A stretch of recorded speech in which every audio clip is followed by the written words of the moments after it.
na categoria de base.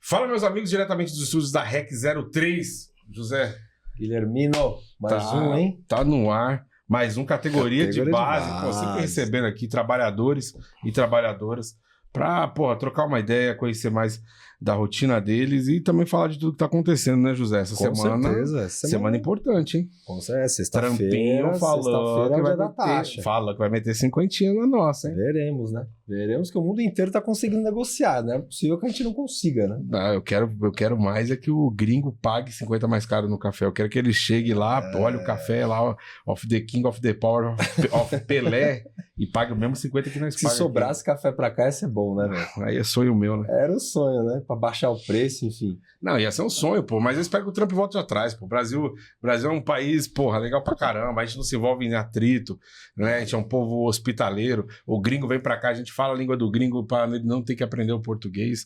Então, espero que ele repense esse caminhão de fezes aí que ele quer fazer com a gente. É isso aí. Mas hoje nós estamos com um camarada aqui que eu vou te falar um negócio, hein? O cara é ativo nas redes pra caramba. Esse cara é toma pau lá ele de todo lado. Sim. Com que nós estamos aqui, José? Velho, é assim, ó. Quando eu comecei a consumir bastante conteúdo do Galo há um tempo atrás. E até conheci o Galo, né? Grande Galo, né, Gui? Você sumiu daqui, Gui? Não tem problema, vambora. Que Deus o tenha. O Galo sempre contava as histórias do passado dele. Sim. De um grande amigo que acho que é uma grande base pro Galo aí. Sim. Política e religiosa. Que era chamado do gueto, né? Do gueto, não é o... Depois quem tá aqui não é o do gueto. Mas grande... o Galo conhecia ele como do gueto. Do gueto. Os caras eram Goku e Vegeta, mano. Colado, lado a lado. E aí, grande personalidade, Shabazz. Faça o barulho, Shabazz. Vamos imaginários do estúdio. Shabazz, salve Shabazz. Grande Shabazz. E ela, firmeza? Satisfação total. Salam aleikum, né, mano? Eu sei que não é o podcast lá, mas salam aleikum, né? Aleikum salam, rahmatullah. Aí já me perdeu, já quero ser que a parte do salam aleikum ali, entendeu? Ali eu sei fazer. O salam aleikum, a saudação universal dos muçulmanos, significa que a paz esteja com você. A forma mais completa de você fazer o cumprimento é salam aleikum rahmatullah, que a paz de Allah esteja com você, né? Maneiro. É legal pra caramba. Com todo respeito aí, não tô querendo fazer nenhuma piada, né, Zé? Mas parece que quando fala os negócios, parece que você tá com pigarro, né? Quando vai falar. Porque tem sons guturais, né? Do árabe. Eu não falo árabe, mas pela convivência eu me aculturei muito e aprendi, né? Falar uma boa tarde, um bom dia, como está você? Responder quando as pessoas falam, e aí, como é que você tá? Então, algumas coisas a gente acaba aprendendo. Aí eu sou aculturado de algumas peculiaridades aí da cultura árabe-islâmica, né? Árabe-islâmica. A gente falou do podcast, vamos... Em vez de a gente começar direto da sua história, eu queria saber dessa parte do Islã, né? Quando que você começou? O que fez você ir para esse caminho? Você estava com qual religião antes? Porque aqui eu acho que... Você é o quê? Católico? Sou católico, mas não sigo, assim. Então eu também, eu sou raiz, né? Que não vai pra igreja. Então, também, só vou em missa de sétimo dia. Esse é o Brasil clássico, né? Que era católico, né? O católico meteu a missa de domingo já sabendo que nós não íamos, entendeu? Agora, qual que é quando que você falou, mano, acho que esse aqui é o caminho da verdade e tal? Gui, Zé, se vocês repararem, a história dos rappers que fizeram... história no Brasil através das suas contundências líricas, do teor das suas letras, dos posicionamentos. Então, grupos que emergiram ali, grupos de rap, principalmente, que emergiram em meados dos anos 90, final dos anos 90, início dos anos 2000, se você vai ver a entrevista deles, tem diversas entrevistas do Racionais, por exemplo, onde todos os membros eles reverenciam o Malcolm X, né? O Malcolm X, para quem não sabe, foi um ativista afro-americano, né? Um negro da América do Norte, cuja vida foi marcada de forma indelével pela escravidão, pelo racismo estrutural, pela segregação racial, e ele emergiu do submundo para acabar caindo na prisão, né? Fruto aí de toda uma vida fora da lei, Uma vida que foi, de certo modo, imposta a ele, né? E acabou que ele conheceu uma versão negra do Islã na cadeia. Essa versão negra do Islã chamava-se Nation of Islam. E é interessante porque essa organização ela não é muito citada em conteúdos de influencers, não é muito falada. Quando se fala de Malcolm X, parece que ele está despregado dessa verdade dele, né? Mas não dá para falar da história dele sem você falar desse aspecto crucial que é o Islã. O Islã moldou absolutamente a vida dele a partir do momento que ele teve contato com essa religião. E ele se tornou uma espécie de erudito, um ativista um cara muito conhecedor de política, de história, de filosofia. Ele leu muito na cadeia, então o que ele não leu durante a vida, ele leu na cadeia. E quando ele saiu de lá, ele já meio que ocupava, dentro dessa organização que estava em franco crescimento na época, ele ocupava já um lugar de destaque. E pouco tempo depois ele se tornou um ministro da religião e uma das pessoas responsáveis por engrossar cada vez mais as fileiras de membros, né? E aí todos os grupos brasileiros, o hip hop ele resgata a trajetória do Malcolm X e traz ele para a contemporaneidade novamente, através das letras de rap e tal. E por influência dos norte-americanos, os brasileiros também começaram a querer saber quem é o Malcolm X e tal. E aí se você vê entrevistas do Dexter, do Mano Brown, eles sempre vão falar, não, mudou tudo pra Jota, mudou tudo pra Jota? Mudou tudo, não sei. Mudou tudo pra gente a partir do Malcolm X. E aí muita gente foi atrás das leituras da biografia. Tem uma biografia muito famosa dele aqui no Brasil, que foi escrita organizada pelo Alex Haley, o mesmo autor de Roots, né, que aqui no Brasil saiu como Negras Raízes. Um dos únicos livros que o Galo leu na vida, por minha influência. Tô sabendo dessa biblioteca dele aí, viu, mano? Tô sabendo. E aí, o que ocorre? Eles começaram a falar disso e muita gente foi conhecer o Malcolm X e tal. Só que pra gente, pro pessoal da minha quebrada, a gente tem uma posse até hoje, né? Uma organização de hip hop chamada Sindicato Urbano de Atitude, a qual o Galo também faz parte. Para uma parcela dos membros dessa organização, não era suficiente apenas conhecer o Malcolm X. A gente quis entender qual foi o catalisador, qual foi o ponto de virada na vida do cara, e a gente entendeu que era o Islã, a gente começou a procurar o Islã. Isso há 20 anos atrás. Caralho. Então a gente começou a procurar o Islã e, há 20 anos atrás você não tinha quase nada de informação a respeito disso. E aí a gente começou a procurar mesquitas e tal, porque a gente entendeu que o templo, a igreja dos muçulmanos era mesquita, mas a gente não tinha notícia de nenhuma, não tinha informação sobre nenhuma em São Paulo, no Brasil, enfim, a gente achava inclusive que não havia. E aí um cara dos Estados Unidos foi morar na minha casa. Eu morava numa comunidade chamada Jardim Colombo, que é próximo ali ao Paraisópolis. E aí esse norte-americano acordava 4 horas da manhã todo dia lá em casa, um cara negro, e ele começava a se lavar, fazia exercício físico e estendia um tapetinho, começava a fazer lá umas genuflexões.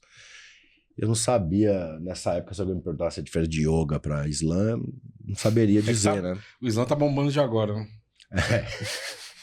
Não, não tô, cara. Não, foi mal. Eu tenho que a gente usa. Desculpa aí.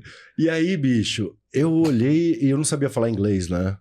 E aí eu tentando ali me comunicar com ele, perguntei se ele era muçulmano. A palavra muçulmano não é muito familiar para um norte-americano.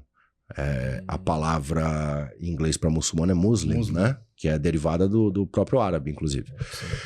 E aí ele falou que era muslim, mano. Na hora que ele falou que era muslim, eu falei, então é outra fita. Deixa quieto, não, faz aí tua parada aí, tá tudo certo. É que você faz igual os muçulmanos.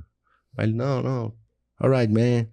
Aí o cara, beleza. Só que 3 meses depois, ele começou a desenrolar um português. E aí ele entendeu que a gente tava falando da mesma coisa com nomes diferentes, por causa do idioma. E aí, mas ele não conseguia me transmitir ensinamentos nem nada. Ele me explicou ali muito por cima, a língua era uma barreira. Até que ele, ainda morando na minha casa, eu conheci um muçulmano brasileiro. Um cara que era brasileiro, não tinha ascendência árabe, um cara negro da periferia, daqui. E ele falava as coisas de forma meio enigmática. Em vez dele me responder as minhas questões, ele me colocava mais 7, 9 questões em cima como resposta. E ele soube povoar meu imaginário. É curioso falar sobre isso, porque o Malcolm, ele tinha uma coisa proselitista forte pro lado do Islã, que ele tinha uma prática que ele chamava de fishing, que é tipo pescaria, né?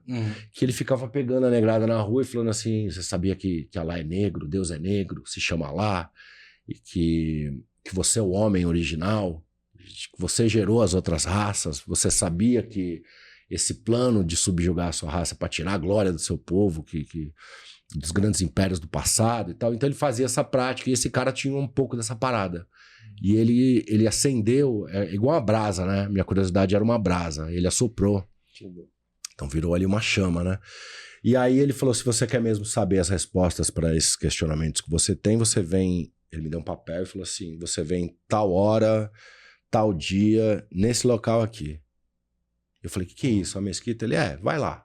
Eu fiquei com aquela coisa de mesquita na cabeça. E para mim, mesquita deveria ter um domo, assim, uma abóbada, sabe? Um negócio arquitetônico bonito, igual eu tinha visto nos livros e tal. E aí eu cheguei num domingo no centro da cidade e fiquei procurando essa arquitetura no endereço que o cara me deu. E não tinha. Levei o americano comigo. Falei, mano, você tem que ir comigo, porque se eu der alguma gafe lá dentro, você vai me corrigindo. Sim. Você é muçulmano, né, cara? Eu não sou. Eu quero chegar lá respeitosamente, né? Não cometer gafe. Beleza. Aí a gente não achava, eu comecei a achar que era um caô do cara. Falei, o cara falou qualquer coisa aí pra mim. E não existe, né, mesquita aqui. Eu passo aqui direto, era ali na 7 de abril. Eu falei, não tem mesquita aqui. E aí eu vi um casal, um cara que aparentava ser brasileiro, um cara negro, de terno, com uma mulher, eles jovens, assim, provavelmente esposa dele, né? A leitura que eu fiz dos dois ali, eles de braços dados e ela com o típico lenço, né? Que se chama hijab, na época eu nem sabia. E eu falei assim, a gente precisa seguir aqueles casais lá. Eu falei, os muçulmanos ali, vamos atrás deles, eles devem estar aí no mesmo lugar que a gente está procurando. E começamos a seguir esse casal meio desbaratinado, assim, até que eles entraram num prédio que a gente não tinha certeza se era comercial, se era residencial, e embicamos junto. Entramos. E foi ali, acho que pro 9º andar, na hora que abriu, o que era? A inauguração de uma mesquita. Caralho. E essa mesquita é uma mesquita muito emblemática daqui de São Paulo. Ela se chama Bilal al-Habash. Depois eu vou contar essa história de quem foi Bilal al-Habash.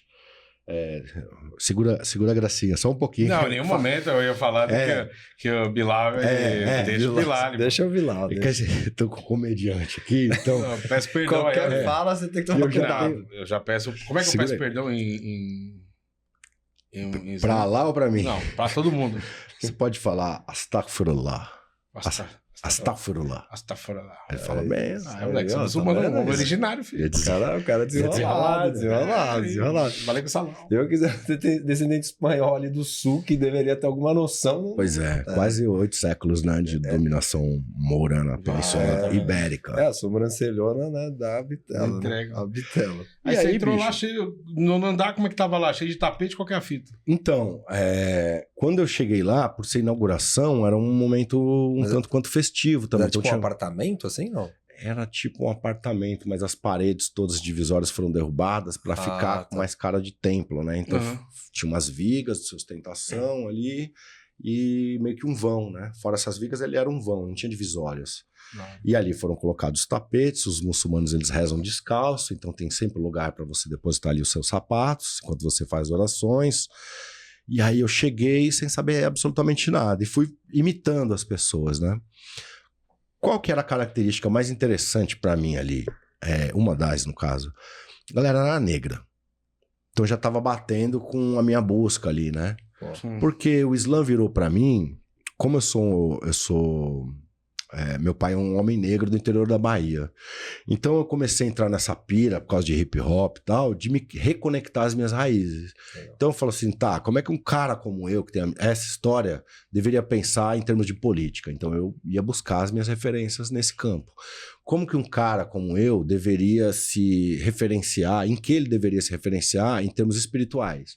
Então eu procurei a Umbanda, eu procurei o Candomblé, até chegar no Islã. Então eu tava nessa busca. Quando eu cheguei lá, vi a galera negra, falei, opa, tá indo no caminho aqui, né? Vou trombar o neto do Malcolm X aqui daqui a pouco. E aí, cara, era a inauguração de uma mesquita, e Bilal al-Habashi, ele foi um africano presente no que é a gênese do Islã. O que é a gênese do Islã? Seria o tempo do profeta do Islã, né? Em português Maomé, em árabe Muhammad, sallallahu alaihi wasallam. Então, o Muhammad, o profeta do Islã, Bilal al-Habashi viveu na mesma época que ele. E qual que é a história em torno desse personagem do Islã? Ele foi escravizado, só que ele se converteu ao islamismo. Quando ele se converteu ao islamismo, os muçulmanos começaram a planejar comprar ele para dar a ele a liberdade dele. Falou, tem um irmão nosso que está sendo brutalmente espancado desde que ele professou a fé no profeta, nos ensinamentos do profeta.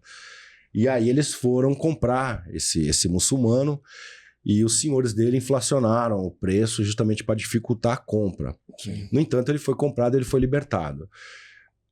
O Islã, ele nasce a essa altura com o povo da Península Arábica, né?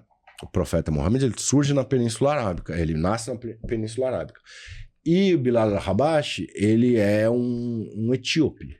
Bilal al-Habashi significa Bilal, é um nome muito comum na cultura árabe. Al-Habashi dá conta de trazer a referência geográfica dele, né? Ele era da Abissínia. Al-Habashi é tipo o Abissínio.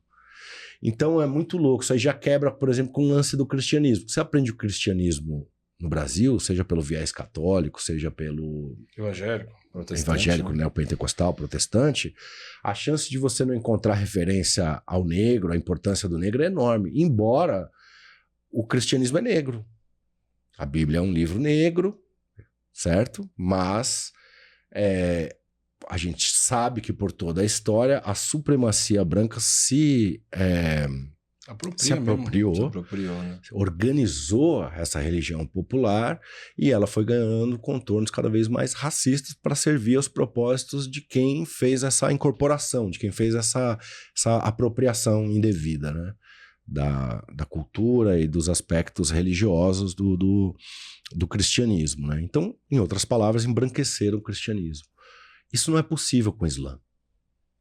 O Islã, ele é provavelmente a maior religião da África e o negro faz parte da história da religião, de forma que você não consegue contar a história da religião sem você mencionar a África, Bilal al-Habashi e outros personagens importantes que são negros. E também a crença e a compreensão do Islã, porque assim, o Islã, ele é muito semelhante ao cristianismo em muitos aspectos, né? Por exemplo, nós temos Jesus, nós temos a mãe de Jesus, isso que eu achei interessante. Nós temos ali os profetas, e não há dúvidas na cabeça de um muçulmano, seja do Líbano ou seja da Tanzânia, de que Moisés era negro. Não é uma discussão. É uma verdade que essas pessoas carregam, de que Jesus era negro. Então essas coisas, elas foram acomodando a algumas inquietações nossas. A gente falou, não, pô, da hora, né? Já não estão ensinando Jesus do olho azul, já gostei. Entendeu? Pô, Moisés era negro. Cara, você não sabia? E aí outra coisa que me chamou a atenção ali, eu fui começar a entender qual que era aquela composição. Eu vi que tinham alguns africanos. E aí eu fui entendendo essa relação de África e Islã. Mas não havia só africanos, tinha também negros brasileiros. E aí o nome da mesquita atraía africanos e negros brasileiros que conheciam a história. Bilal al-Habashi, Bilal o Abissínio. Sim. Então, eu passei a frequentar aquele espaço, mais ou menos um mês depois eu me converti. Eu comecei a ir todos os dias para lá. Olha, caramba. Tem todo dia? Todo dia. Eu comecei todos os dias, mano. Mas hoje em dia, se eu vou numa mesquita, todo dia tem... Como é que chama lá? Todo dia ela fica Mas é aberta. o quê? Reunião? Como é que dá o nome? Porque, por exemplo, quando os crentes se reúnem, é culto. Vamos lá. Quando reúne os muçulmanos, qual que é o nome? Os muçulmanos rezam 5 vezes por dia. Eita. Os muçulmanos Puxado. rezam 5 vezes por dia e as mesquitas geralmente ficam abertas para possibilitar, né? Essas orações, elas são geralmente, elas têm horário. Sim. E elas são feitas normalmente de forma conjunta, né? Então fica o sacerdote, que seria o pastor do Islã, seria o imã ou sheikh, né? Sheikh em português. É comum ter assim, muçulmanos parecidos com católicos no Brasil que não seguem, assim? Por exemplo, tudo bem, você Comum. é comum também. Comum. Ah, legal. Comum. Às vezes o cara carrega Tipo, mais as tradições da família, no caso se é um árabe, né? Às E não vezes vai 5 vezes. muitos não vão. Entendi. Mas há pessoas, porque as orações elas podem ser feitas em ququalquer lugar, né? Então deu horário de você fazer Pega a sua o tapete, oração, marcha. pega o tapete Entendi. e faz onde você estiver. Entendi. Mas como é que você sabe que é onde tem que apontar o tapete? Aplicativo. Aí O mundo islâmico é enorme, ele não chega pra gente. Aí você foi sagaz. Ele não chega pra gente, mas ele é enorme. Então tem todo tipo de produto para muçulmano no mundo, entendeu? Tem desde contador de oração até aplicativo que dá o horário para você, ele faz o chamamento para oração aqui. Mas tem desculpa te perguntar aí, não tô levando a malícia não. Mas tem tipo um Tinder de vocês? Mano, eu acho que tem. Eu já vi isso na internet já. Eu nunca entrei, mas eu sei que deve. Com certeza tem. Mas como? Você só vai ver os olhos da menina, só eu... Então, mano, deve ser um negócio. Eu nunca entrei pra saber, mas deve ser um negócio assim, parecido, mas que respeita. Tem ali, mais ó, tenta- descrição da pessoa. Porque da Exato. igreja, descrição. eu tô fazendo essa relação porque tem esses bola de neve, o reino, não sei o quê, que eles amarram ali de um jeito pro camarada não sair. Então, tipo, por exemplo, eles entenderam que não é só mais a religião, porque hoje a galera Aham. acaba desvirtuando rápido. Então eles tentam, tipo assim, mano, tem encontro de jovens. Aí não acredito que não tenha site de pegação, mas é tipo algo no Às vezes gênero. tem, mano. Deve ter. Você acha? Eu não manjo Sim. desse bagulho. Assim, a cultura islâmica como um todo, ela tem uma coisa bastante interessante, que é descrição. As pessoas, elas têm muito respeito pela vida privada. Tem uma passagem do profeta, onde um homem viu o cara fazendo uma parada errada lá e foi caguetar. Ele chegou e falou assim, meu, tem um cara que tá fazendo isso, isso, isso. Falou assim, tá fazendo isso aonde? Falou, dentro da casa dele, se a gente for lá, a gente pega ele agora. Ele falou assim, então você vai ser punido, porque você tá bisbilhotando a casa do cara, e ali é fora o íntimo e pessoal, a casa do cara é espaço sagrado, você não pode fazer isso. Mas o cara tava... Não interessa, bro. Foi lá espionar o cara. Então, assim, o Islã, ele preza muito pela questão da vida privada. Da hora, hein? Então, não sei por que eu entrei nessa. Não tem vida problema, mas privada, eu gostei mas disso é aí. legal. Eu gostei de saber disso aí. Porque eu acho que hoje é importante, Zé, até a gente ir pra esse caminho, Claro. porque muita gente espera aqui, pô, vamos falar de Islã, vamos falar de Israel e Irã. Não, mas por que a gente também, às vezes, não fala mais da própria religião, tá ligado, Sim, mano? que eu acho Pra interessante. difundir, entender a galera. Tipo assim, por exemplo, eu moro aqui em São Paulo, Sim. onde que tem umas mesquitas boas aí pra... Eu quero ir hoje... É conversão? Como é que fala o negócio? Então, isso é curioso, a gente não fala conversão, a maioria dos muçulmanos falam reversão. Reversão, Cara, aí já... Aí começa a entrar um lance muito louco, né? Porque a compreensão do que é muslim, palavra que a gente falou uns minutos atrás, muçulmano. muslim, ele é submisso à vontade de Alá. Dentro dessa compreensão, tudo está submisso à vontade da força criadora e suprema. Entendeu? Interessante. A água, o ar, a bactéria, o ser humano, Tudo. entendeu? Sim, É aquela sim. história de não cai uma folha de uma Não tem, árvore né? sem que Deus queira. Sim. Então, tudo é muslim. Então, a gente entende que quando o muçulmano faz esse processo de conversão, ele está, na verdade, voltando ao seu estado original, que é o de submisso, só que dessa vez voluntariamente à vontade de Alá.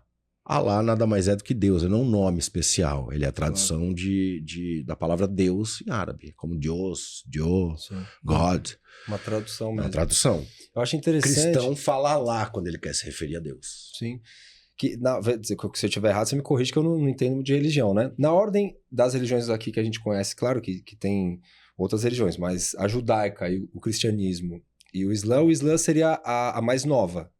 Sim, A mais das nova, né? abrâmicas, sim. Na ordem, né? Sim. Mas eu acho muito interessante a relação que tem por ter Jesus no Islã, né? É. E conta só para as pessoas que não sabem, Jesus dentro do Islã, ele é o que? Ele é um profeta? Ele é uma pessoa profeta. importante? Ele é um não profeta. é divinizado como Deus. Legal. Ele não é filho de Deus. Sim. Para o muçulmano, ele não é filho de Deus.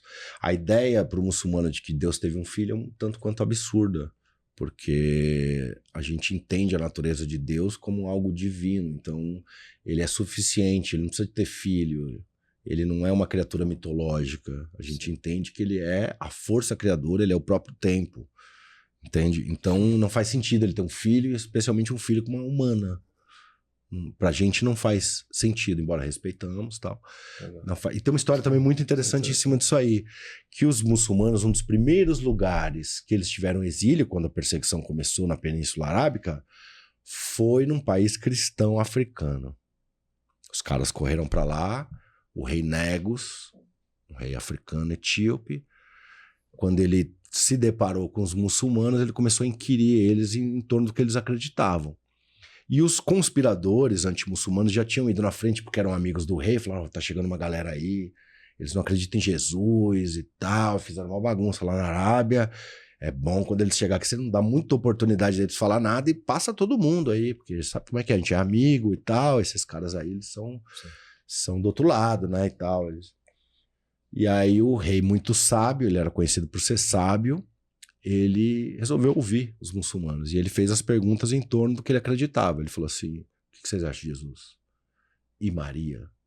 E aí os muçulmanos foram falando, foi dando um match ali nas duas formas de crença, e ele pegou, olhou assim e falou assim, então é o seguinte, enquanto eu for rei, vocês podem viver aqui como cidadãos do meu reino, porque a linha que nos separa, ele risca com o cajado dele o chão e fala assim, a linha que nos separa é mais fina do que essa que eu acabei de riscar. Enquanto eu for rei, vocês vão ter todos os direitos aqui no meu reino. Então, você imaginar um reinado negro, etíope, eles abraçaram os muçulmanos da época por conta desse primeiro exílio que eles sofreram, nessa fuga que eles tiveram que empreender por conta da religião. Então, a gente se sentiu encaixado. Eu trouxe isso de volta para quebrada. Um monte de b-boy, grafiteiro, pichador, cantor de rap. Falei, achei a religião do Malcolm X. Pô, como é que é lá? Falei, cara, negrada fala 3, 4 idiomas, tem brasileiro, tem africano, vocês têm que ir pra lá. O Galo era um jovenzinho, assim, um cara adolescente, devia ter em torno de 13, 14 anos. Comecei a levar a galera pra lá, a galera começou a fazer conversão, ou reversão. E aí, bicho, a gente começou a se sentir encaixado nesse lugar, só que aí alguns problemas também começaram a aparecer, porque a gente foi buscar, eu brinco bastante a respeito disso lá no Salam Aleikum Podcast, né? E que depois a gente vai falar um pouco também. Claro. Nos outros lugares por onde eu passo também, é uma conversa que eu tenho com o Galo, que eu falo assim, a gente entrou no Islã procurando Malcolm X e só encontrou Alibaba. Alibaba, eu te pergunto porque... É o personagem porque aqui é muito mal difundido no Brasil, mano. Eu conheço Alibaba por causa do El-Chan. Então, é personagem de literatura clássica. Alibaba. O Califa tá de olho também, a galera dela. Eu cantava essa música pros caras. Morei num prédio que só tinha árabe, só tinha eu de brasileiro. Eu cantava essa música pros caras, os caras achavam engraçado. Tem até a dancinha, né? A mistura do Brasil com o Egito. O Califa tá de olho no negócio dela. O brasileiro não sabe brincar, não, né? O que acontece é que esse Islã negro que a gente procurou, a gente só achava ali ele mais ou menos parecido quando a gente ia nessa mesquita, que aí os pessoal começou a falar a mesquita dos pretos. Porque as outras mesquitas, elas eram fundadas basicamente, administradas por libaneses e sírios. A gente tem que lembrar que no século XX a gente teve um fluxo migratório muito grande de sírios libaneses. Tem muitos estudos em torno disso. Tem, por exemplo, a livre-docente, a Samira Adel, não lembro o restante do sobrenome dela, que a gente já entrevistou lá no Salam Aleikum. Ela tem estudos em torno disso, e tem muitos outros estudos em torno disso também, desse tema, que é a migração árabe para o Brasil, né? Sim. Que não vieram apenas muçulmanos, mas também cristãos e tal. E aí aí tem uma questão, né? Porque o Islã, embora seja uma religião global, você, por onde ele passa, ele vai, como é que eu posso dizer? Ele vai acrescentando... Se moldando também a cultura ele local, vai né? absorvendo as culturas locais. Sim.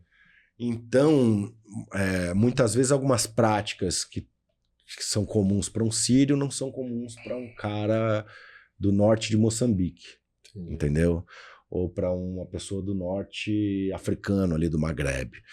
Então, eu costumo dizer que há muitos islãs, né? Não tem um islã só. Você tem 57 países de maioria islâmica no mundo, mais ou menos, e todos eles são diferentes. Então, quando a pessoa faz esse tipo de provocação, isso é interessante pra caramba. Eu falo, sou muçulmano. Você fala, ai, que legal, mas você nasceu aqui ou lá? Lá. É vago. Lá onde? Né? Então, assim, porque lá as mulheres não têm direito. Novamente, lá aonde? Qual lugar? Né? Então, assim, lá, né? falta conhecimento das pessoas para saber que a primeira universidade do mundo foi fundada por uma mulher muçulmana. Caramba. Pesquisem. Caraca. Né? Pega essa informação, joga no chat GPT, Google, dá seu jeito aí. Então, assim... Mas não tem um BOzão, tipo assim, por exemplo, uma mesquita cheia de sírio e libanês. Eu posso chegar lá de boa, os caras vão me olhar diferente. Aí que tá. Que eu e o Galo e a galera, a rapaziada, começou a ver que tinham questões, sim. Que são culturais. Tipo uma panelinha? É mais ou menos. Quase aí. isso. Existem alguns episódios de racismo. Então, o que acontece? Uma religião, Gui, ela é um espaço de disputa de poder também. Sim. Certo? Certo. É um espaço de disputa de poder também. Se a gente deixar, os conservadores também tomam conta de tudo lá dentro. Sim. Entendeu? Então, assim, a gente que vem da periferia, a gente que vem dos movimentos sociais, a gente não veio buscar Islã porque a mulher se cobre dos pés à cabeça. A gente não veio buscar o Islã porque tem um recato muito forte em tudo que é moral, sexual e tal. Não, a gente veio por causa do Malcolm X e porque a gente queria confrontar um sistema opressor e que é perpetuador de desigualdades. A gente foi pro Islã com muita revolta. A gente não foi procurar amor divino, perdão dos pecados. A gente queria buscar algo que pelo menos emulasse esse exemplo de confronto. A gente queria estratégias de sobrevivência que talvez perpassassem várias esferas, como a espiritual também. A gente queria a luta em todos os campos. A gente queria ser... No final das contas, a gente queria ser um ser completo. Entendeu? A gente está ancorado no que a gente acredita socialmente, no que a gente acredita ideologicamente, no que a gente acredita espiritualmente também. Então, quando a gente começou a entender isso, que não eram todos os libaneses, todos os sírios que tinham essa visão de falar que legal, os brasileiros estão entrando na religião de Muhammad, vamos acolhê-los. Quando a gente começou a perceber isso aí, muitos saíram, né? Muitos não permaneceram. Falou que esses caras folgados, tira nós, não vai mais colar nesse lugar aí não, leva mal, certo? Valeu. E vários deixaram de ir. A gente insistiu. A gente começou a... Os caras não gostavam. Até os caras mais velhos negros, eles tinham preocupação com a gente, que eles olhavam e falavam assim, pô, esses moleques estão trazendo política pra cá. Eles ficavam receosos, porque eles foram caras que sofreram muito racismo pra entrar no Islã no Brasil. Uhum. Tem uma geração anterior à nossa, a gente já viu os nego velho contando. Hoje são caras de 80 anos, indo pros 80, muitos já fizeram a passagem, que é os caras indo atrás. Eles começaram a buscar a religião. Falou, pô, descobri qual que é a religião do negro. Tem um tal de Muhammad Ali aí falando pro mundo inteiro que Deus é negro e tal. E vamos atrás. Mas onde que é que a gente vai atrás disso aí? Não, o templo dos caras chama mesquita. Os primeiros caras que tentaram entrar nas mesquitas tiveram as portas batidas na cara. Eles tiveram que voltar para trás, aprender o Alcorão para voltar na porta da mesquita e meter o pé quando os caras fossem fechar e recitar o Alcorão para eles, porque o Islã tem um aspecto muito interessante das 3 religiões abrâmicas, que ela é única a abolir na letra, seja nos exemplos do profeta ou nas escrituras, a escravidão e o racismo. O cristianismo não foi capaz de fazer isso, o judaísmo também não. Então, não é que o negro...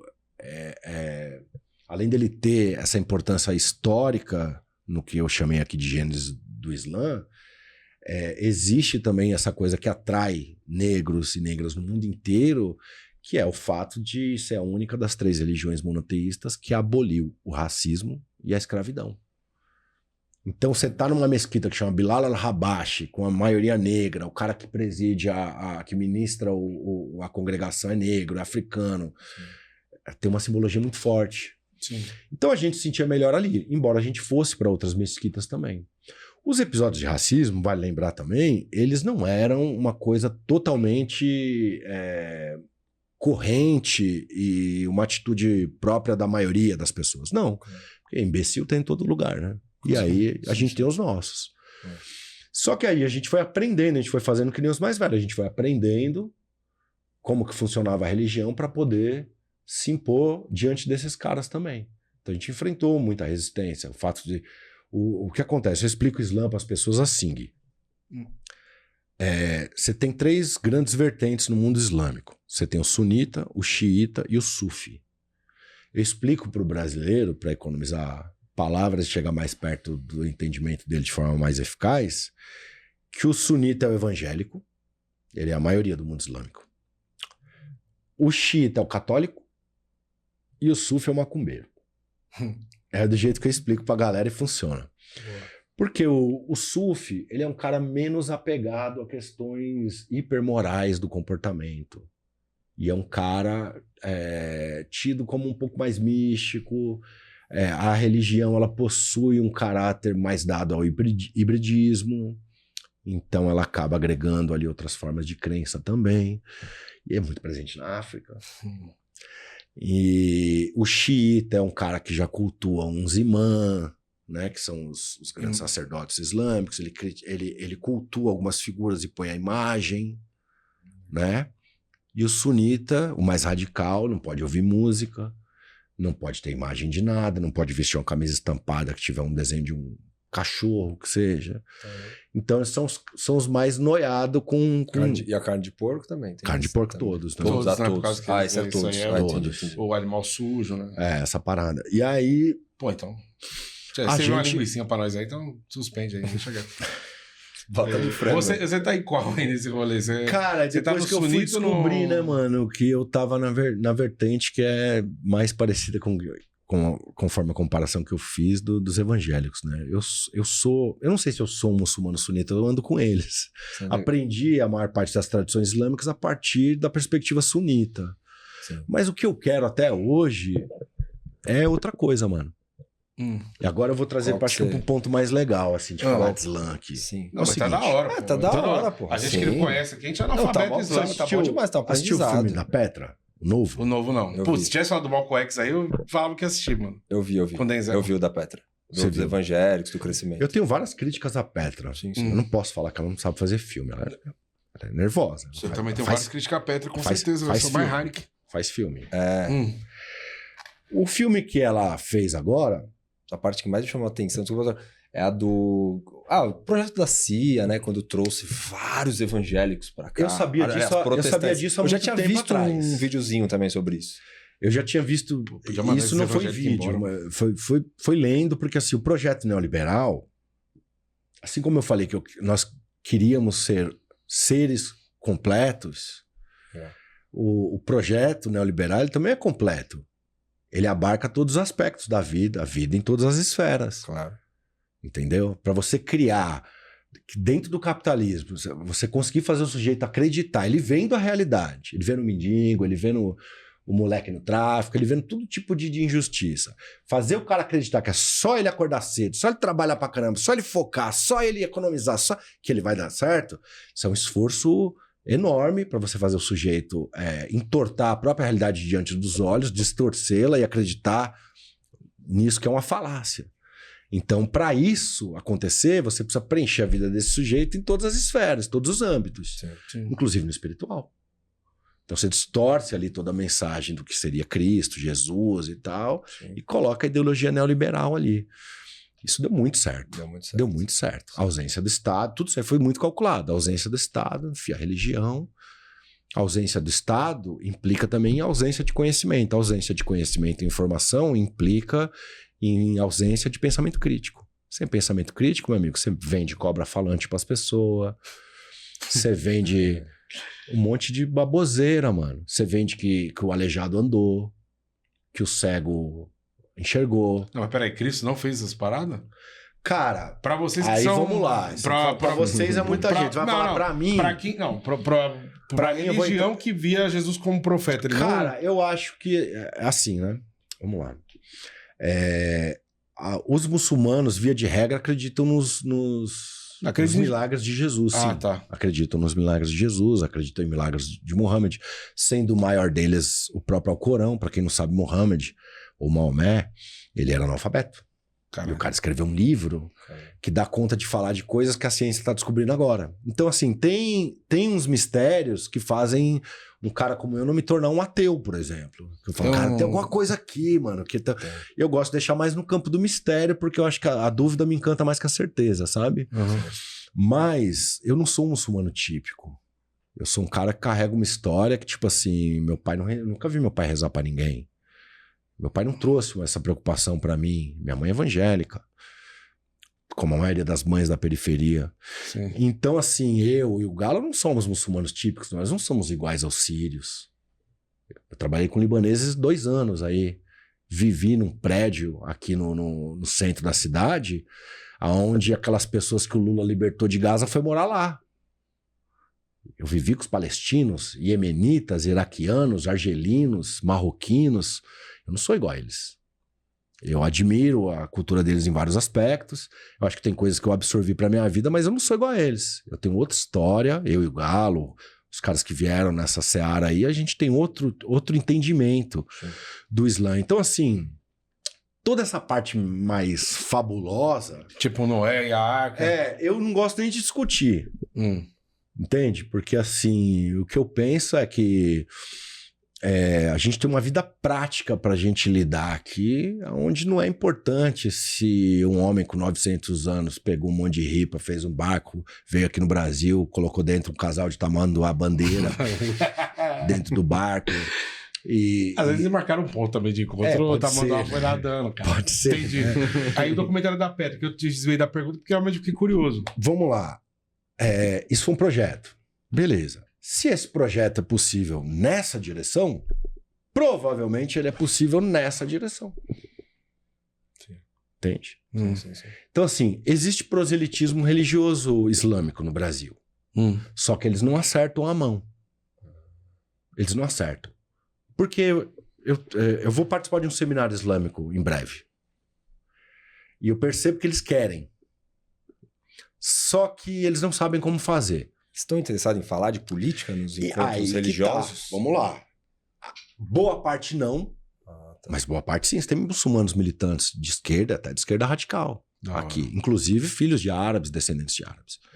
E muito brasileiro convertido também. O que acontece? Do mesmo jeito que os caras forçaram essa barra e fizeram esse Jesus neoliberal, hipercapitalista, meritocrático, ganhar sentido na vida dos brasileiros, o contrário também seria possível.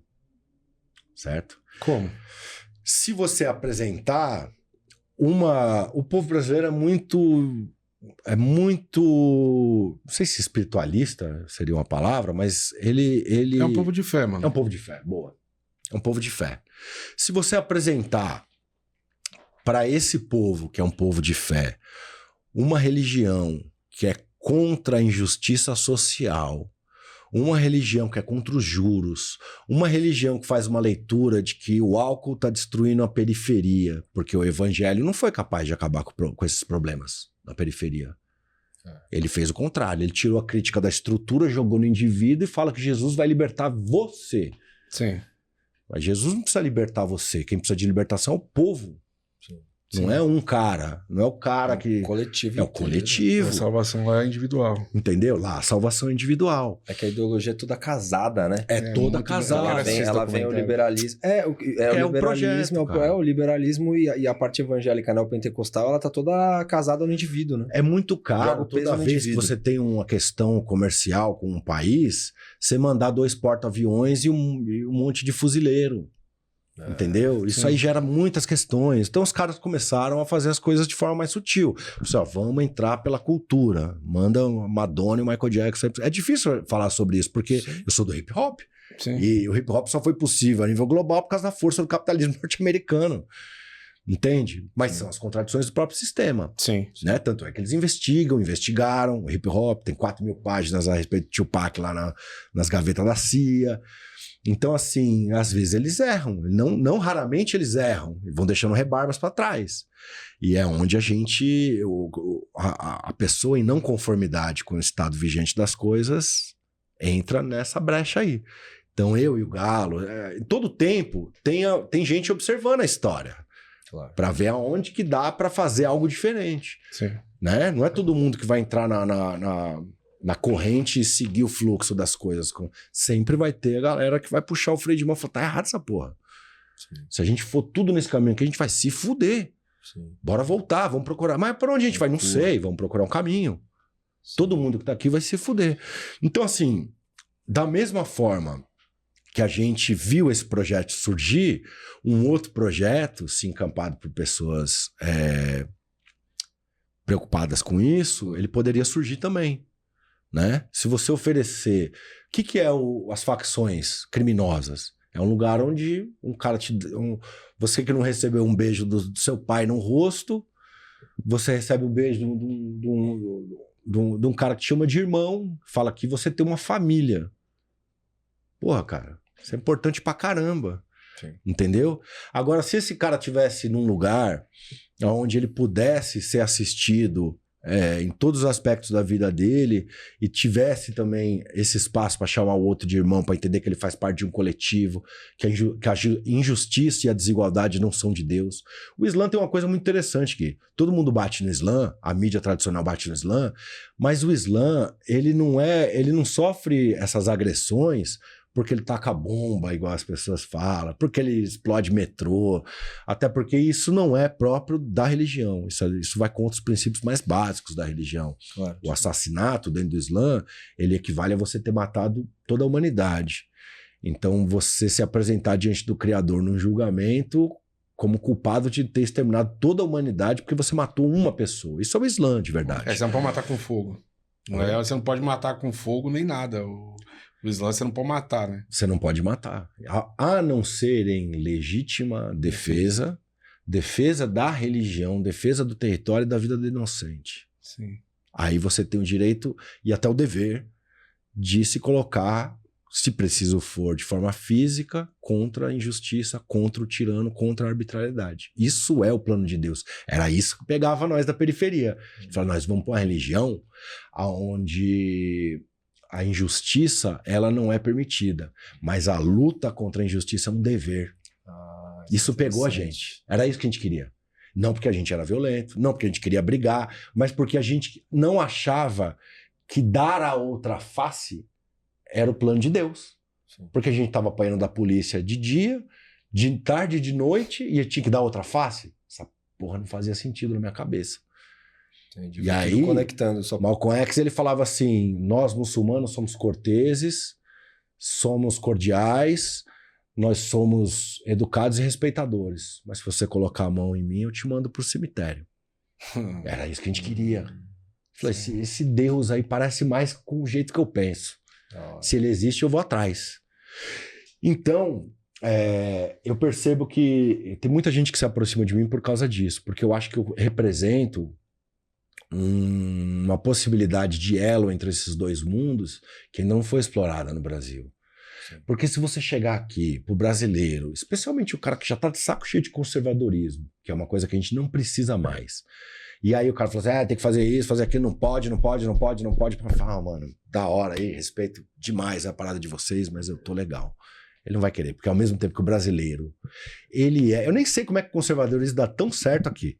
Ele só dá certo aqui porque ele é uma coisa no discurso e na prática ele é outra. Exato. Porque, embora o brasileiro seja um povo de fé, ele é da festa, irmão.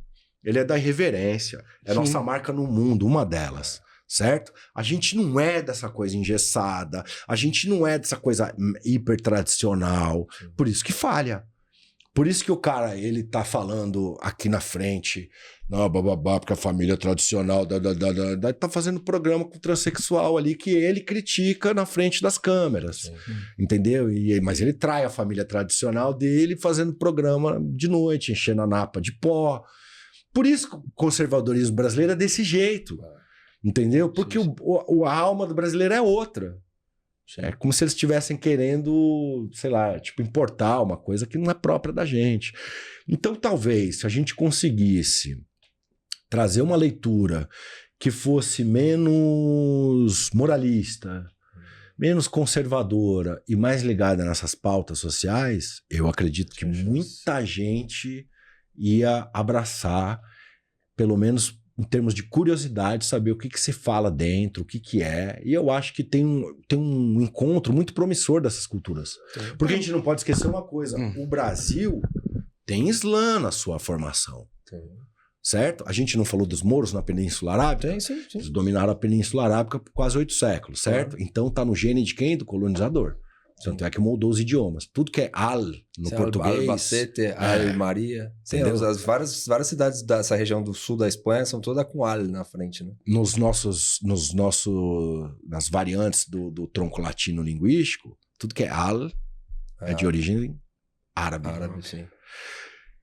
E, por outro lado, pensando nessa coisa da composição étnica do povo, você tem o quê? Os escravizados africanos. Tanto é que em 1835, em Salvador, na Bahia, a gente teve um levante, uma insurgência muçulmana de escravos e de homens livres. A revolta, né? Essa revolta, ela é muito mais interessante do que se sabe sobre ela. Claro. Porque eles não eram uma revolta de escravos, estamos apanhando e vamos... Não, cara, ali era a tentativa da criação de um Estado islâmico negro. Nós, hoje, poderíamos ter um Estado negro, provavelmente chamado Bahia, que seria nosso vizinho muçulmano preto. Tipo o Império de Socoto, no norte da África, lá no século XVIII, XIX. Então, o Islã ele faz parte da formação do povo brasileiro e eu acredito que no mundo inteiro essa propaganda anti-islâmica ela está ligada com alguns aspectos que são muito pouco explorados enquanto tema. Um deles, por exemplo, a questão dos juros. Islã contra juros. Não é porque o Islã explode prédio, não é porque o Islã bate em mulher, não é por causa disso que o Ocidente critica o Islã. É porque ele é contra os juros. E se você tirar os juros do sistema financeiro global, o que será que acontece? Desaba, né? Então a gente precisa ser contra essa religião. Pensou se esses caras começam a fazer banco onde não tem juros? Já pensou se esses caras começam a criar um sistema econômico não baseado nos juros? Isso vai arrebentar com tudo que é especulativo que o capitalismo moderno gerou. Sim, total. Entende? Sim. Então, você não vai ouvir falar sobre isso. Você vai ouvir falar que no Irã eles enforcam. E aí é outra coisa interessante, mesmo sem fazer essa separação, por exemplo, você falar do Irã, para mim eu vou falar, o que eu tenho a ver com isso? Não tem nada a ver com o Irã. O Irã é xiita, eu tenho amigos xiitas, tenho amigos iranianos, persas, eu respeito, eu vou nas mesquitas dos xiitas, eu ando com eles, mas eu não tenho nada a ver com o Irã. Por que o Irã tem que me dizer alguma coisa a respeito? Mas você viu o que fizeram com a mulher? Eu falei, o sistema dos caras lá deve estar com problema, né? Não sei. Claro, tem a justiça. Igual o nosso aqui. Isso que eu ia falar. Antes de falar do Irã, porra. Mataram, jogaram um cara de cima da ponte aí numa blitz policial. Com moto, tudo, pô. Nem precisou de religião pra isso, nem precisou de... Só nem envolver religião. Sabe, cara... Sim. Então, assim... Mas vocês tentam aí, por exemplo, vocês nunca muita gente, o Islã tenta, assim como foi o Malcolm X, o Islã foi encontrar ele na cadeia, pô. Aqui, a cadeia já tem tipo assim, não tem o tanto de livro que o Malcolm leu na cadeia lá, que ele não lê nem fudendo, porque as cadeias aqui, a gente tava com o pessoal do Carandiru, a cadeia aqui é só livro de igreja, cristianismo, os caralho. Não tem nada pro cara ler palpável ali. Não tem. Aí os muçulmanos, eles já estão indo nas cadeias lá dar um salve ou como que tá isso aí? Não estão, mas deveriam. Porque tem que entender. Não, tem várias questões que vão sair cadeia, por exemplo, e Islã aqui no Brasil. Porque você tem pessoas que vêm de lugares muito pobres, de maioria islâmica, que são feitas de mulas para passar por aqui ou para trazer droga para cá, ou para tirar daqui e levar para algum lugar, as pessoas são presas. E a nossa Constituição assiste o seu direito religioso dentro da penitenciária. Mesmo que você é um detento, uma pessoa condenada, uma pessoa que está aguardando julgamento, você tem direito a expressar a sua religiosidade. Mas as organizações muçulmanas, tem várias, Elas têm dinheiro, inclusive, mas elas são tímidas ainda nesse sentido, de fazer esse trabalho lá. Mas eu acho, sinceramente, cara, que se fosse para trazer uma religião, aí é onde eu entro com a crítica também, se fosse para trazer uma religião conservadora, que vai engrossar as filas da ultradireita, eu prefiro que não se dissemine. Aqui que você tá falando é um negócio, é um caminho não novo, né? Mas é algo diferente, né? É tentar uma outra coisa. Esse realmente, esse Islã, assim, muito colado com política e forma questionadora, porque, assim, você é muito politizado, né? Então dá pra perceber que, assim, você foi tendo trajetórias na sua vida que foi te ajudando na politização, Sim. desde a sua vivência, o hip hop, o rap, depois você vai com o Islã. Então, ou seja, é um combo da politização que ela engloba tudo, né? E realmente Exato. o que você tá falando é fundamental, mas é isso, tem que ser um trabalho que acho que até você já teve fazendo nas redes sociais também, né? Que para ajudar a disseminar isso com o podcast. Eu acho né, que é até legal você dar um salve do podcast. Sim. Só vou me ausentar rapidinho, tem um chamado ali. Dá um salve do podcast. boa. O que é o Salam Aleikum Podcast? Quem que vocês recebem lá? Eu assisti alguns episódios já, me recusei a assistir o do Galo, mas dá um panorama pra gente. O Salam Aleikum Podcast foi um podcast que eu co-dirigi, co-criei e apresentei durante cerca de 3 anos. Que legal. A ideia dele, basicamente, era desmistificar a religião islâmica para trazer aspectos desconhecidos dela para as pessoas. De modo que... Muito obrigado. De modo que a gente passou a... E aí tem uma coisa muito interessante, que quando a gente começou a publicar os episódios, se intensificou muito o conflito Israel-Palestina. Então a gente pegou muito forte nessa questão, trazendo aí os principais especialistas no tema, ativistas, professores, estudiosos, escritores, escritoras, gente que poderia falar com propriedade sobre o tema. Então, assim, ele ganhou um aspecto muito político por conta disso, né? Mas ele não tinha um viés político determinado. Eu, que sou um cara assumidamente de esquerda, obviamente trazia pautas mais ligadas a essa perspectiva minha. Sim. No entanto, o programa em si ele não carregava isso como uma bandeira. Isso é uma inserção da minha parte. Vale dizer também que esse programa eu dividi todo esse bastidor, né? Eu dividia os aspectos da criação, das pautas, do que seria a nossa linha mais ou menos editorial, por assim dizer. Eu não tomei decisões sozinho ali, era um coletivo, né? Mas o programa ficou moldado com a minha face, né? Então, tem gente que acha que o programa é meu, por exemplo. Mas não é. De modo, inclusive, que eu tô me afastando um pouco das atividades do Salam Aleikum Podcast agora e empreendendo um novo projeto, né? Legal. Eu tô fazendo o podcast Voz Ativa. Já temos aí, não tem a data certa de lançamento, mas provavelmente em agosto aí já vai ter alguma coisa. Já tem o canal, já tem as redes pra galera seguir. Então, podcast Voz Ativa, se a pessoa entrar no Shabazz Oficial, por exemplo, no Instagram, que é a rede que eu sou mais ativo no momento, ela já vai encontrar ali o Linktree para poder levar ela para as páginas do podcast Voz Ativa. Mas Salam Aleikum Podcast é isso, é basicamente trazer essas experiências que a gente carrega com o Islã para como é que eu posso dizer assim, para o entendimento mais facilitado do brasileiro. A gente tem muito preconceito. Muito, cara. Muito eu acho preconceito. Assim, 11 de setembro de 2001, né? Fortalece ainda mais, né, o preconceito que a gente tinha. Ele tem duas consequências. Uma é essa. Sim. A outra é levar as pessoas para o Islã. Ah, interessante. Tem dois lados ali que podem acontecer. Bicho, porque assim, quando eu era muito jovem e vi que tinha gente que tava peitando os Estados Unidos, eu achei muito interessante. Sim. Falei, tem uma galera que odeia os Estados Unidos igual eu. Tem dois lados, né? Ou você vai odiar também, ou você vai falar, não, dois caminhos que pode acontecer, né? E aí, bicho, toda vez que batem muito no Islã na mídia, esse fenômeno ocorre também. Que legal, entendi, interessante. Entendeu? Ninguém vai procurar. É que é isso, é o que você falou, tá na nossa cultura, né, Shabazz, mas ao mesmo tempo, por exemplo, eu só conheci uma amiga, de todas as pessoas que eu tinha conhecido tal, na faculdade que tinha como religião muçulmana. Sim. Né, que é a Haifa, uma amiga minha e tal. E eu tinha muitas curiosidades, assim. Então, né, eu nunca tive mesmo contato. Ela é palestina? Não, a Haifa não. A Haifa é a família libanesa, assim. É libanesa. É, porque é o nome de uma cidade que era Palestina, né? Ah, que Palestina, foi Haifa. tomada Ah, pelos israelenses. caraca, não sabia. É. Interessante. Pensei que tivesse alguma conexão com o Líbano, assim, mas não tem. É, porque o Líbano é ali do lado, né? Então. O libanês é Mas aí acabou palestino. que eu não tinha contato. Então, quando eu ia nos churrascos na casa dela e tal, e eu conversava com o pai dela já faleceu. E ali foi até na época que eu comecei a... Ele fumava cigarro, ele fumava o narguile. Tava começando no Brasil ainda isso, assim, de narguile. Não era uma coisa tão comum. E aí eu ficava conversando pra tirar curiosidades mesmo, assim, porque... Realmente, ao mesmo tempo que tá na nossa cultura, você vê poucas pessoas declaradas, assim, Sim. né? Não sei, eu realmente...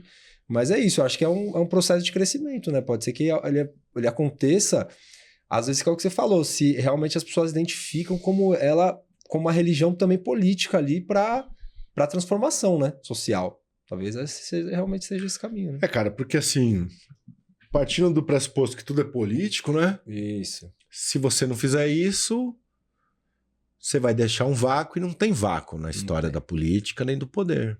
Alguém assume. Nesse vácuo, nessa lacuna, alguém chega. Como chegou. Então, quando a gente faz essas críticas, a gente não está criticando nem o cristianismo, nem o pentecostalismo, nem o neopentecostalismo, protestantismo, nada disso. Mas existe uma vontade, na verdade, um projeto deliberado para que as pessoas pensem e ajam da forma como estão pensando e agindo. Eu acho assim, qual que é um grande marco desse neopentecostalismo no Brasil? 8 de janeiro. O 8 de janeiro é um marco. Vai fazer o censo lá e vai ver se tem muçulmano lá. O extremista brasileiro, quem porta fuzil aqui em nome de Jesus, é o neopentecostal. Quem destrói o terreiro de outras religiões é o neopentecostal. A bancada representativa da política desse segmento é a neopentecostal, né? É a bancada evangélica, Sim. a bancada da Bíblia.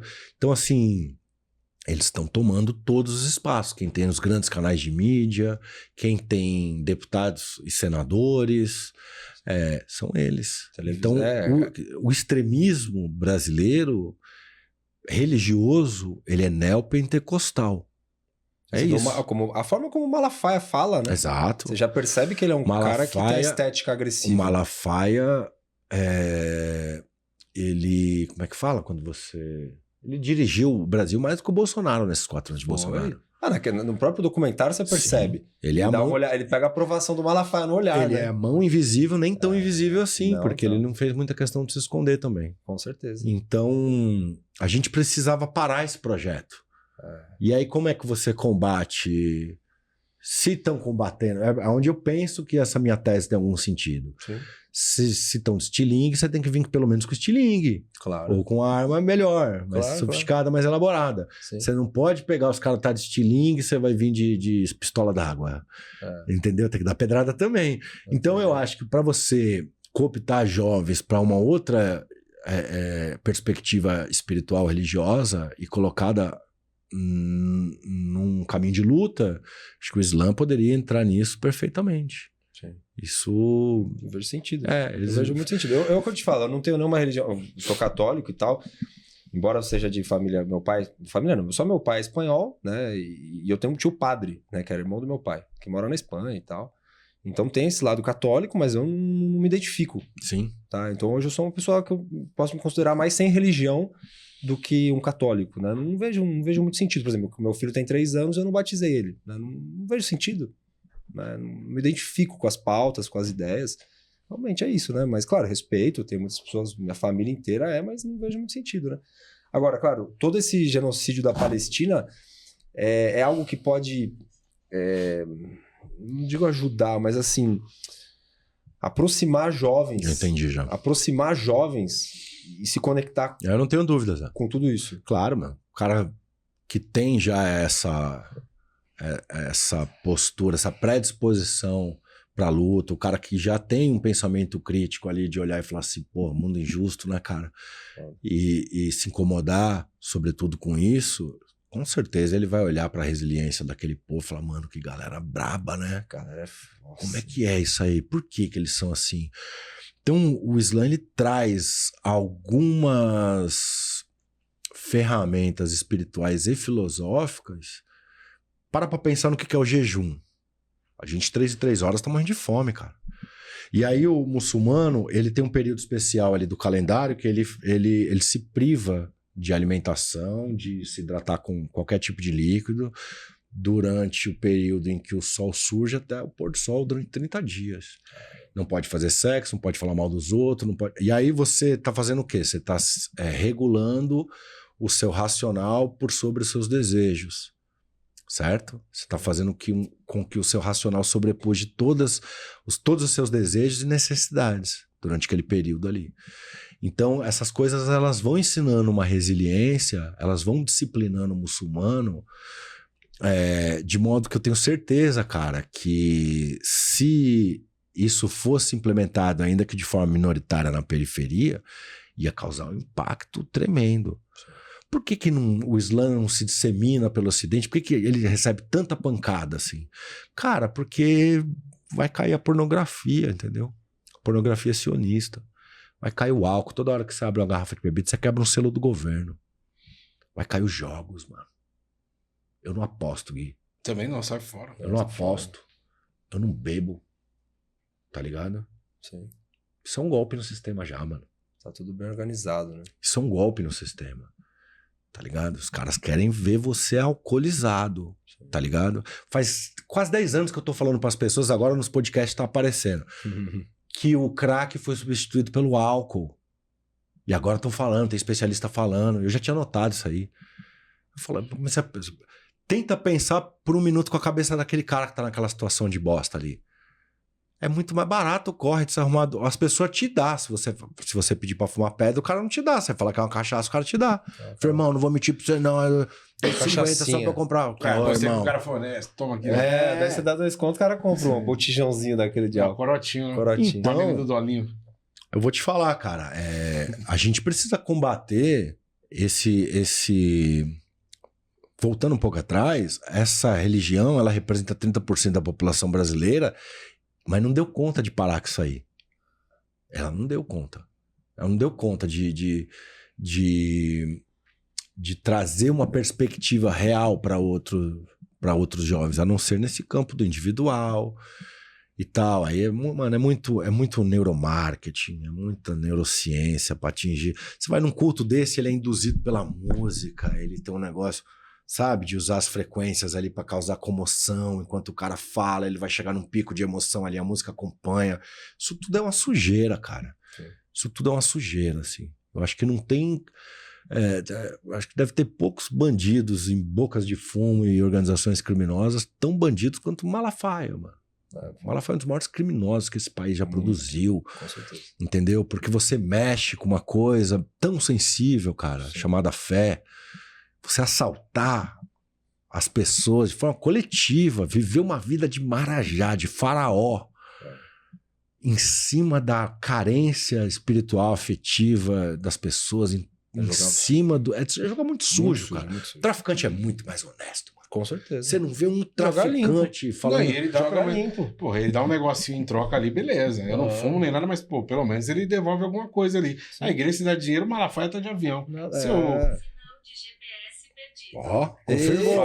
Falando. Confirmou. É um sonho, ele tá no avião, o GPS falhou, pai. O negócio é o seguinte: pelo menos o traficante ele te dá uma perspectiva, né? Sim. Te dá deixa claro o jogo, né? Ó, o papo ele tá maravilhoso. O foda é que nós, mano, ultrapassou o tempo demais. Assim, não, mas tá, puta, o papo aqui. Porra, mano, isso que é foda. Só que é isso, né? O Léo Pentecostal, depois quando acaba o culto, vai comer aonde? No Rabibão, filho. E se exploda também, quer saber. Quer no português. Quer de português. É verdade, pode crer, mano. A confusão brasileira, mas pô. Aquela esfirrinha de pastel de Belém, né? A mistureba, Então, você foi cagar e você perdeu uma parte aqui. Não foi cagar, mano. Eu tava ali, liguei uma música gospel, que aí já ajuda a desinteria, desce mais rápido. Desculpa aí. Aqui não, que a gente falou um pouco do Salam Aleikum Podcast, e eu quero, hoje, né, eu tô com um projeto novo chamado Podcast Voz Ativa, onde eu acho que eu vou ter um pouco mais de liberdade para continuar trazendo os temas que que eu já trago, que eu já trazia no Salam Aleikum Podcast, mas entrar com temas também mais ligados à vida da periferia mesmo, entende? Porque eu sinto que a gente chegou num lugar, no Brasil, assim, que a gente não precisa mais discutir a cultura da favela, a gente precisava discutir um pouquinho a erradicação desses espaços e não a manutenção deles como se fosse uma espécie de aspecto cultural nosso. Sim. Eu vejo isso como um problema. Normalizou, né? Sim. Eu vejo isso como um grande problema. Interessante. Eu acho que da mesma forma que o Brasil precisa de uma reforma agrária, precisa de uma reforma fundiária, não sei se seria esse o nome, mas para você legalizar esses terrenos. Reforma urbana, né? Uma reforma urbana e construir ali casas decentes para essas pessoas com Mas vai fazer sistema o de quê? Um saneamento. canal isso aí, meu? É um conteúdo. O podcast Voz Ativa, ele é um canal, vai discutir bastante empreendedorismo periférico. Vou continuar trazendo esses temas relacionados à Palestina, ao próprio Islã, o que é inerente Fala ao pra meu base. universo, exatamente. Da hora. Volta pra base. Importante, é Pô, importante. mano, às vezes também, mano. Ó, É importante. não, pô. o que eu digo é o seguinte aqui, ó. Você é audacioso que eu nem falei contigo. Em vez de você montar um canal, cara, você podia, você pegar lá o Podpah. Segunda-feira os caras têm rap. De terça-feira aqui nós temos categoria. Você podia, porra, de quinta-feira lá no canal soltar o Voz Ativa em vez de você ter um canal, pô. Pode crer. Falando sério. Ou faz tua parada. Eu não tô aqui metendo louco aqui porque estamos na frente das câmeras aqui te pressionando. Não, mas faz pra mais de sentido. menos 700 pessoas. Mas faz sentido. E, inclusive, essa parada de levar mais o hip hop pra lá, que afinal de contas, tudo é. Eu e o Galo a gente conversa muito. Tudo é por causa do hip hop na No nossa final das história. contas. No final, é o que trouxe a gente pra tudo isso aqui. O Galo, ele é um ativista. Sim. Mas o sonho do cara era ser um músico do rap. Só isso. Era só isso. O meu sonho também era esse. Eu acabei me tornando outras coisas por causa do rap, cara. Eu virei escritor por causa do rap. Então, por exemplo, a primeira vez que eu fui publicar uma parada, como é que foi? Eu queria gravar. Só que pobre pra caramba, morando longe, gravar onde? Nem sabia como é que era um processo de gravação.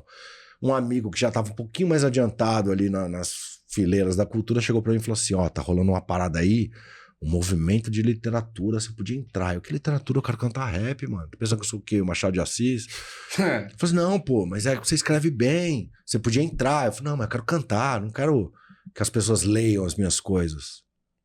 Jovem, né, cara? E é muito focado numa coisa só.